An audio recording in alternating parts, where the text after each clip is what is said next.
êtes de retour sur TV Finance pour le Chrono-CAC. Il est bientôt 9h et nous sommes en plateau avec Antoine Quesada. Bonjour Antoine. Bonjour. Vous êtes donc trader et formateur et c'est l'heure de l'ouverture sur l'indice parisien. Alors comment ça se passe? Oui, mais écoutez, ça n'a pas encore coté, ça ne va pas tarder dans les secondes qui viennent, mais normalement on devrait ouvrir avec un petit gap haussier, comme le laissent entendre les futurs de ce matin, et puis surtout comme le laisse entendre la clôture d'hier. Puisque hier, le marché a clôturé donc au plus haut de la séance, et surtout en validant une petite figure chartiste qui s'appelle un double creux ou un double sommet inversé, dont la ligne de coup, c'est-à-dire la ligne qu'il fallait franchir en clôture dans une unité de temps de 1 heure, sur un graphique en 1 heure, c'était donc les 5948. On a clôturé à 52, donc on a validé une petite figure de retournement haussière. C'est bon signe pour aujourd'hui, en ce sens qu'effectivement, cette figure, elle donne un objectif théorique de hausse. L'objectif théorique de hausse, si elle donnait 100% de son potentiel, pourrait nous amener à 6010 points aujourd'hui, ou en tout cas à très court terme.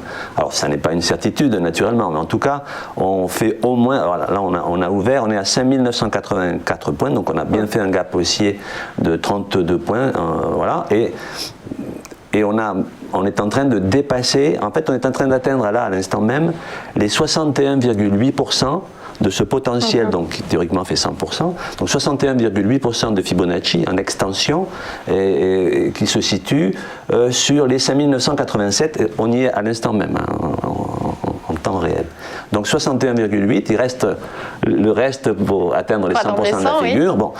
Bon, ça c'est anecdotique, mais enfin c'est l'actualité, puisque le Chrono-CAC veut être l'analyse de la séance aussi en cours. Évidemment, à plus long terme, ou en tout cas à moyen terme, le graphique que je vous ai envoyé hier, qui est le même que celui de la semaine dernière, évidemment actualisé avec les 5 bougies de la semaine qui viennent de s'écouler, et où théoriquement, j'évoquais la semaine dernière que le support, le retracement qui s'entamait déjà vendredi et qui allait très certainement se poursuivre, le support que j'avais identifié étant les 5880 points. Alors certes, on n'a pas atteint les 5880 points exactement, mais en tout cas, on a atteint, on est venu se poser sur cette oblique haussière que je vous ai tracée ici, qui est donc sur le graphique déjà depuis plusieurs semaines, et qui devait normalement servir de support. Alors ça ne veut pas dire que ça va s'envoler tout de suite, mais en tout cas, momentanément, on a assisté hier, déjà avant-hier, on s'est posé sur cette oblique que vous avez sur le graphique en noir, sous les cours, et qui en même temps correspondait à quelque chose près à un gros support très connu des analystes techniques et autres, qui est une moyenne mobile à 20 unités de temps.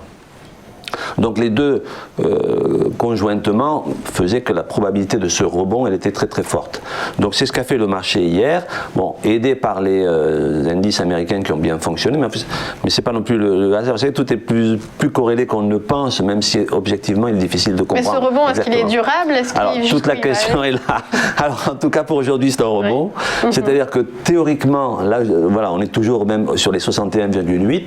Si on dépasse un peu ces 61,8, ce qui pourrait être le cas, on peut théoriquement atteindre les 6010 points, qui donnerait 100%. Alors évidemment, pour arriver à 6010, il faut passer par 6000. Et 6000, maintenant, c'est le vrai seuil psychologique que tout le monde regarde, naturellement. Donc il se pourrait fort que ça coince un peu dans cette zone-là. Mais en tout cas, pour aujourd'hui, et en tout cas, déjà depuis hier, il était bon que le marché identifie ce support, qui est un support de long terme, sauf que la réaction, elle est de court terme.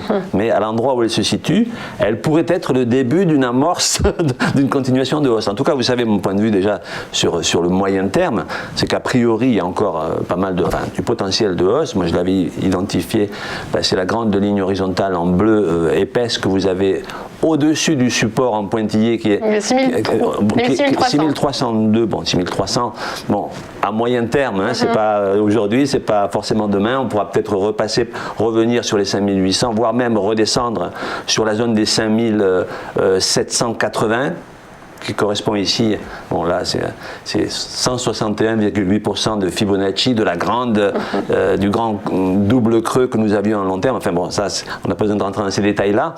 Donc pour le moment, moi je ne vois aucun risque sur ce marché qui est très solide a priori. Effectivement, qu'est-ce qui manque pour que le bonheur soit parfait? C'est que cette crise sanitaire soit éradiquée. On a toutes les raisons de penser que ça va se faire dans les mois qui viennent. Alors il y a des cafouillages, il y a des choses qui traînent, mais théoriquement on devrait quand même venir à bout dans le courant de l'année, ou en tout cas à plus court terme. Et à ce moment-là, bon, je pense que les marchés n'ont plus aucune Je pense qu'il va y avoir un engouement pour la vie, pour une forme de résurrection où tout le monde va se mettre à consommer. Et puis, visiblement, l'économie n'est pas aussi impactée qu'on pouvait le craindre. Donc, soyons optimistes. Eh bien, merci beaucoup Antoine Quezada de finir évidemment sur une note optimiste.